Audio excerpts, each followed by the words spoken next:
happy to be here also in that particular setup of Kapuscinski lecture, which was launched as a tool of sensitizing the audiences and also the policymakers, in particular in Central and Eastern Europe.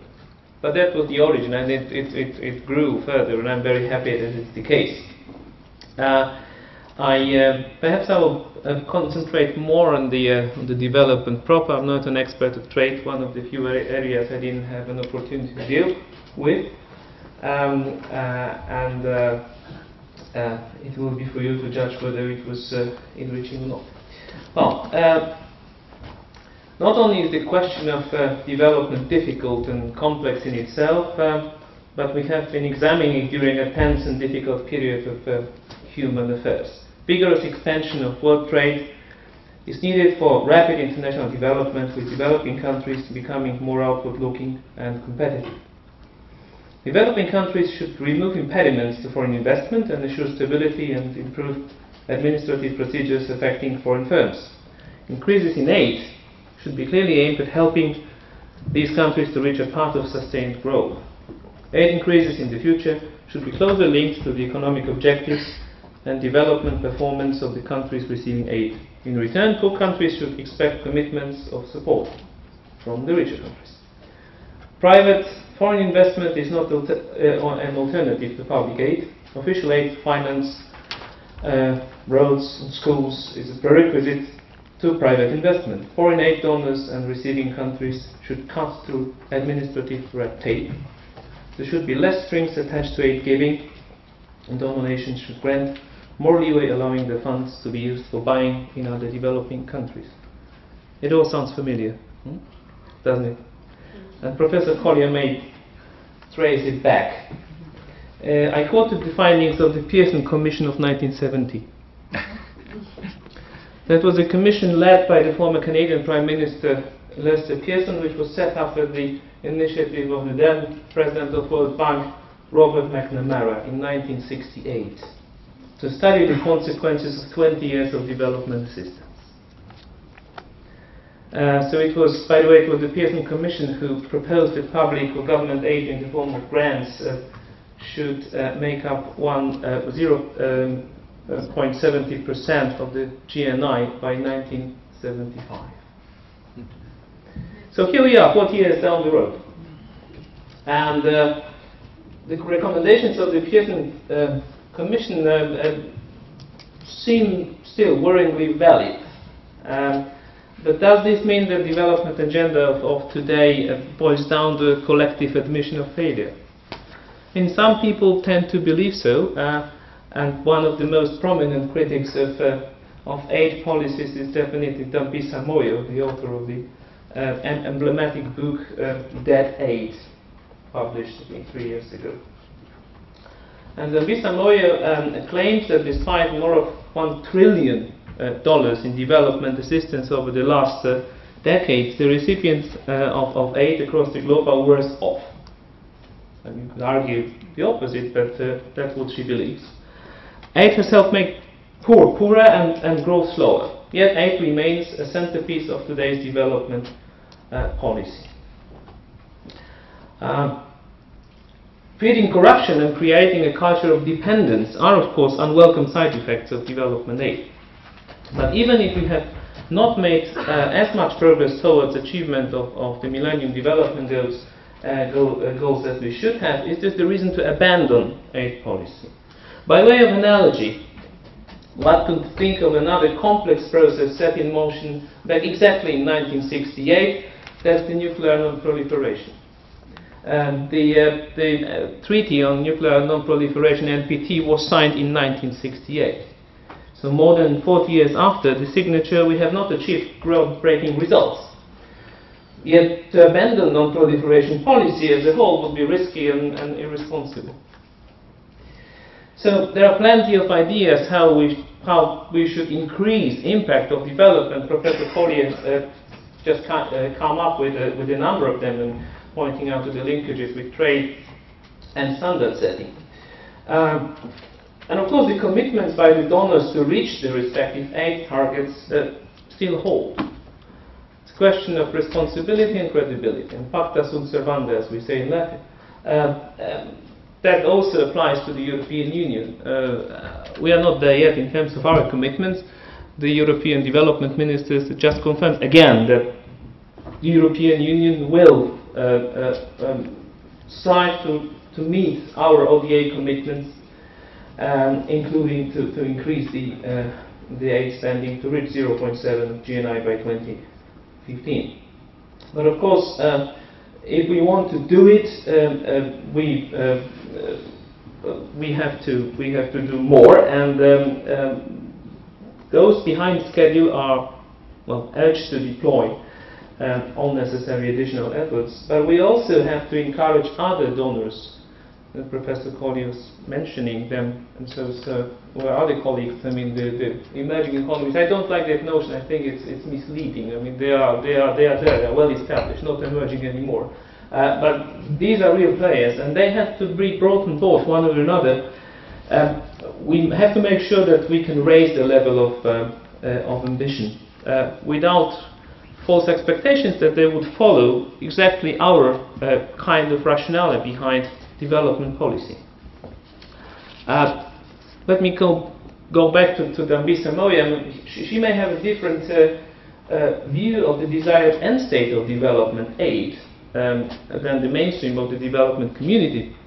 But she will admit that however worthwhile the goal to reduce or even eliminate aid is, it would be not practical and realistic to see aid immediately drop to zero. And nor in the interim might it be desirable. And she's quoting, surprisingly, a positive example in her book, that of Botswana, a country that began with a high ratio of aid to GDP. So in a way, that was a case of aid dependency.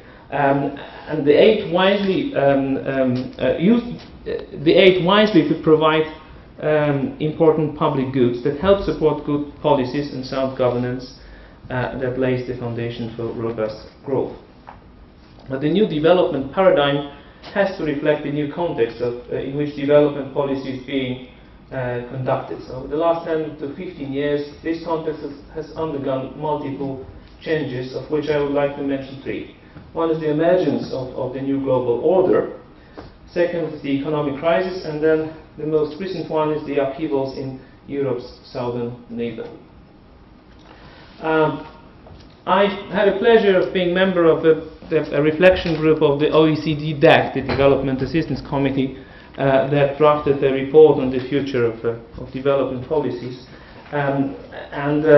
We came to the conclusion that a modern development policy must integrate global public goods such as climate stability or control of infectious diseases, financial stability, and global trade. And that the new global players like China and Brazil shall contribute to a more inclusive and more legitimate framework for cooperation. And aid alone, that was exactly the message of Paul Collier, aid alone will not be sufficient to meet the MDGs. We need trade, investment, new sources of development financing. And that's also, I assume, that would be also subject of the future policy paper of the European Commission. I mean, the end result of the green paper on which Françoise and her team have been working for over 1 year now, looking into the future challenges and future orientation of the development policy. Well, the development crisis has hit the developing countries the hardest, but also put development budget in almost all leading donors under severe strain. On one hand, it will make it even harder for the donor community to meet their ODA obligations. On the other hand, financial constraints are an opportunity to make the available volumes of aid more effective. And aid effectiveness has been the gospel of the development world, at least in the Paris Declaration of 2005. Still, the progress in real life has been meager. And the EU, and in particular the Commission, has been spearheading the international efforts and actively promoting use of country systems and division of labor or predictability of aid flows. We are now preparing for next big rendezvous, the global rendezvous on aid effectiveness in South Korea at the end of November, where the EU is going to lead by example again. That's very much the mind of the Development Commissioner Andris Piebalgs, who's working with his services on the concept of joint programming of the EU development aid that should make a more effective use of our budgets. And we hope to be able to, in the long run, to deliver as one. 27 member states and the European Commission. In practice, we hope to be able to test it out in South Sudan. The new country, just about to declare its independence in July, and everybody feels sort of a moral and political obligation to be there, but we don't want to end up in a situation where we have to face another donor congestion, and just donors running after each other or over each other, and the administration is not able to cope with the administrative burden of servicing all the donors. So we want to do it right from the start, and hopefully that will be the case.